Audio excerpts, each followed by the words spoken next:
बहू व्यवहारिक और संस्कारी चाहिए, चाहे वो बेटे की पसंद क्यों ना हो। बधाई हो सागर भाई साहब, बधाई हो।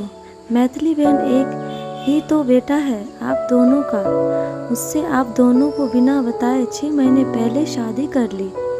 पड़ोसन भैंसी शिला ने कहा, तो क्या हुआ बहन जी, शादी बिना बताए किया, पर बहू को लेकर घर ही तो आया ना। हम दोनों पति पत्नी ढूंढते भी तो इतनी संस्कारी और व्यवहारी बहू नहीं ढूंढ पाते।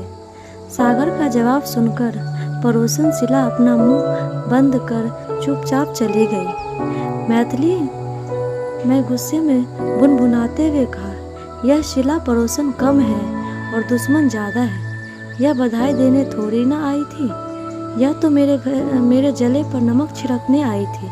मैथिली बुनबुनाते हुए रसोई में पहुंची।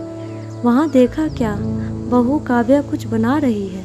मैंने तुम्हें एक बार नहीं हजारों बार समझा दिया है कि जब मैं रसोई में रहूं तो तुम मत आया करो। मैथिली ने अपनी बहू काव्या से कहा। ससुर सागर ने कहा, बस करो भाग्यवान, आखिर कब तक अब अपने कटु वचन से बहू को तकलीफ दोगी। अब वही तुम्हारी बहू है, अब इस सच्चाई को स्वीकार कर लो और अपना गुस्सा थूक दो। 6 महीने हो चुके हैं उसे अब इस घर की बहू बनने हुए। काव्या ने मुस्कुराते हुए कहा, बाबूजी, अगर माँ प्यार करती है तो डांटने का और गुस्सा होने का भी अधिकार रखती है।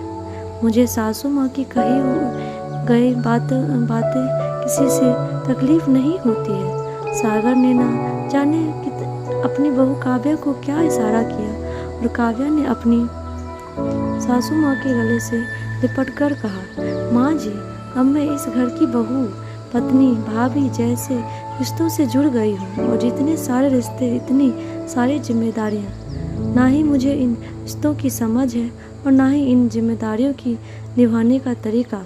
मैथिली का दिल थोड़ा नरम पड़ गया तो काव्या ने कहा, जन्म के बाद ही मैंने अपनी माँ को खो दिया। बचपन से ही हॉस्टल में रही, वही पली बड़ी और बड़ी हुई। वही मैंने आपकी बेटे ने एक दूसरे को पसंद कर लिया और आपका बेटा जब तक आपको अपना फैसला सुनाता या आपकी मर्जी जानने की कोशिश करता, मेरे पापा को हार्ट अटैक आ गया और उनकी आखिरी ख्वाहिश को पूरा करने के लिए हम दोनों ने जल्दबाजी में बिना आपकी रजामंदी के शादी कर ली।